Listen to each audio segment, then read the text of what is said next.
ప్రపంచ సుందరి పోటీలు హైదరాబాద్‌లో నిర్వహించడం అనేది కాంగ్రెస్ గవర్నమెంట్ తీసుకున్న మంచి నిర్ణయమా కాదా? మన తెలంగాణలో అది కూడా హైదరాబాద్‌లో ప్రపంచ సుందరి పోటీలు జరుగుతున్నాయి.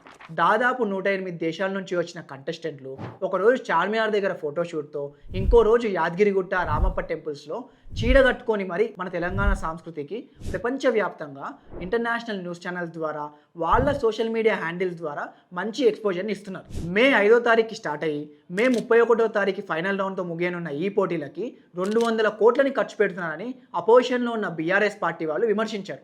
కానీ ఐఏఎస్ అధికారి స్మితా సబర్వాల్ గారు మొత్తం 55 కోట్ల రూపాయల బడ్జెట్‌తో ఈవెంట్‌ని ప్లాన్ చేశామని, అందులో 27 కోట్ల రూపాయలు తెలంగాణ గవర్నమెంట్ నుంచి అండ్ 28 కోట్ల రూపాయలు ప్రైవేట్ కంపెనీల స్పాన్సర్‌షిప్‌తో నిర్వహిస్తున్నామని క్లారిటీ ఇచ్చారు. అయితే 1951 లండన్‌లో స్టార్ట్ అయిన ఈ ఈవెంట్ 2025లో మన తెలంగాణలో నిర్వహించడం అనేది కాంగ్రెస్ గవర్నమెంట్ తీసుకున్న మంచి నిర్ణయం అని నా ఒపీనియన్.